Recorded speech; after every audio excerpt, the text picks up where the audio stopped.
محترم حاضرین، بزرگ و دوستوں اور میرے عزیز ساتھیوں، گزشتہ کل ہم نے قرآن مجید کا دور مکمل کیا ہے اور گزشتہ سے پیوستہ جو دن تھا اس میں ہم نے 29واں پارہ تلاوت کیا تھا اور اس کا خلاصہ بھی سنا تھا۔ اب 30واں پارہ بچتا ہے، تو انشاءاللہ یہ 3 دنوں میں ہم 30واں پارہ، چونکہ بہت ساری صورتیں ہیں اس کے اندر، تو ان صورتوں کا مختصر خلاصہ ہم سمجھیں گے۔ سب سے پہلے 30واں پارہ شروع ہوتا ہے سورۃ النبا سے، عما یتساءلون۔ تو نبا کا کیا مطلب ہے؟ نبا کا معنی ہے خبر کے، کسی چیز کی خبر دینا، کسی شخص کو کوئی چیز معلوم نہیں ہے اس کے بارے میں اس کو بتلانا۔ لیکن نبا یہ عام خبروں کی طرح خبر نہیں ہوتی، بلکہ ایک بہت بڑی خبر، جیسے نیوز والے بریکنگ نیوز چلاتے ہیں نا، اس سے بھی بڑی خبر، اس کو کہتے ہیں نبا۔ اللہ رب العزت نے یہاں پر مشرکین کے کچھ حرکتوں کا ذکر شروع سے کیا ہے۔ جو مشرکین تھے، خاص طور پر مشرکین مکہ، اللہ کے نبی صلی اللہ علیہ وسلم نے جب دعوت کا کام شروع کیا ہے تو سب سے زیادہ جو اللہ کے نبی صلی اللہ علیہ وسلم جس چیز کی دعوت دیتے تھے وہ آخرت کی دعوت دیتے تھے اور قیامت کے متعلق ان کو سمجھاتے تھے کہ تم جو زندگی گزار رہے ہو، یہ زندگی کا ایک دن خاتمہ آئے گا، اور جب زندگی ختم ہوگی تو ایسا نہیں ہے کہ ہمیشہ کے لیے ختم ہو جائے گی، بلکہ اللہ رب العزت دوبارہ ہم سب کو زندہ کریں گے اور پھر قیامت آئے گی اور قیامت کے دن تمام کا حساب کتاب ہوگا۔ تو مشرکین مکہ جو ہے، مفسرین نے یہاں پر 2 چیزیں بیان کی ہیں۔ ایک تو یہ ہے کہ مشرکین مکہ آپس میں اس بات کا مذاکرہ کرتے تھے کیا واقعی قیامت آنے والی ہے جو محمد صلی اللہ علیہ وسلم کہتے ہیں؟ تو اس میں سے مشرکین کی بھی رائے مختلف ہوا کرتی تھی۔ کچھ لوگ کہتے تھے ہاں واقعی آ سکتی ہے، کچھ لوگ کہتے تھے نہیں، قیامت وغیرہ نہیں آئے گی، نعوذ باللہ من ذالک۔ اسی کو اللہ رب العزت نے یہاں پہ بیان کیا۔ دوسرا قول مفسرین کا یہ ہے کہ وہ پوچھتے بھی تھے تو مذاقیہ طور پر پوچھتے تھے، اچھا قیامت آنے والی ہے، ایسا پوچھتے تھے۔ تو اللہ رب العزت نے اسی کا یہاں پر جواب دیا ہے، کلا کلا سیعلمون ثم سوف کلا سیعلمون۔ ہرگز ایسا نہیں ہے، یہ اتنا آسان معاملہ نہیں ہے، تم بہت جلد جان جاؤ گے قیامت آنے والی ہے یا نہیں آنے والی ہے۔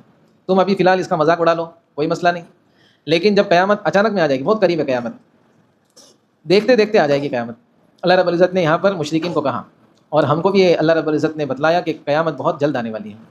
پھر اللہ رب العزت نے اپنی قدرت کا اس صورت کے اندر اظہار کیا، علم نجعل الارض مہادا، کیا ہم نے زمین کو بچھونا نہیں بنایا، والجبال اوتادا، اور پہاڑوں کو کیلے بنایا۔ یہ زمین جو ہے اللہ رب العزت جب اس کو بنایا ہے تو زمین حرکت کر رہی تھی، تو اللہ رب العزت نے اس میں پہاڑ کیلوں کی طرح گاڑ دیا ہے۔ یہ پہاڑ جتنے اوپر نظر آتے ہیں نا اتنے نیچے بھی ہے، ایسا نہیں کہ پہاڑ اوپر اوپر ہے، صرف پہاڑ کا جو بیس ہے وہ نیچے ہے۔ جیسے بلڈنگ ہم کو اوپر نظر آتی ہے تو نیچے اس کا فاؤنڈیشن ہوتا ہے، ویسے پہاڑ اللہ رب العزت نے کیلوں کی طرح اس زمین کی حرکت نہ ہو، اس زمین میں جنبش نہ ہو، زلزلے نہ آئے، اس لیے گاڑا ہے۔ تو اللہ رب العزت اس چیز کو بیان کیا، اور بھی بہت ساری چیزیں بیان کی۔ آخر میں اللہ رب العزت نے ان کافروں کا جملہ نقل کیا ہے جنہوں نے کفر کیا، اللہ کی نافرمانی کی، قیامت کا انکار کیا۔ کیا وہ کہیں گے کل قیامت کے دن جب دیکھیں گے کہ تمام مخلوقات کا حساب کتاب ہو گیا، جانور مٹی بن رہے ہیں، جانور کا بھی حساب ہوگا، پرندوں کا بھی حساب ہوگا، سب مٹی بنا دی جائیں گے، انسان اور جنات کے علاوہ۔ تو کافر کہے گا یا لیتنی کنت ترابا، اے کاش، یہ لیتا جو ہے نا عربی میں لفظ استعمال ہوتا ہے لیتا، اس کا مطلب ہوتا ہے کسی چیز کی تمنا کرنا۔ یا لیتنی کنت ترابا، اے کاش میں بھی مٹی ہو جاتا۔ ٹھیک ہے دوستو، اس کے اندر اللہ رب العزت نے احقاب کا ذکر کیا ہے کہ جو جہنم میں جائے گا وہ کتنے سال ہوں گے اس کا کچھ اندازہ نہیں ہے۔ مفسرین نے یہاں تک لکھا ہے کہ اگر کافر کو یہ پتہ چل جائے کہ دنیا میں جتنے ذرے ہیں، ذرے پتھر جو ہوتے چھوٹے چھوٹے ذرات جو ہے، اگر ہم کو اتنا بھی جہنم میں رہنا پڑے اور پھر جہنم سے نکال دیا جائے گا تو کافر خوش ہو جائیں گے، جہنم ہی خوش ہو جائے گا۔ سوچو دوستو، دنیا میں کتنے ذرے ہوں گے، ہم بیچ پہ جا کے دیکھیں جو ریت کے ذرے ہوتے ہیں کتنی تعداد ہوں گی۔ اتنے سال کے بعد بھی اگر کافروں کو یہ پتہ چل جائے کہ دنیا میں جتنے ذرات ہیں اتنے سال کے بعد ہم کو جہنم سے نکالا جائے گا تو وہ خوش ہو جائیں گے، لیکن اس کے بعد بھی کوئی مسئلہ حل ہونے والا نہیں ہے۔ کفر کرنے والا، شرک کرنے والا، اللہ کا نافرمان جہنم میں ہمیشہ ہمیشہ کے لیے جائے گا۔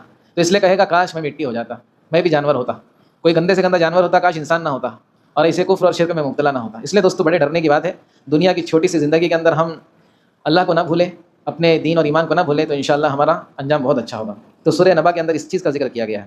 اس کے بعد شروع ہوتی ہے سورۃ النازعات والنازعاتی۔ نازعات کا معنی ہے، یہاں پر فرشتے مراد ہے جو روح کو کھینچ کر نکالتے ہیں۔ کس کی روح کو؟ مفسرین نے لکھا ہے کھینچ کر جو ہے کفار کی روح کو نکالا جاتا ہے، اللہ کی نافرمانوں کی روح کو۔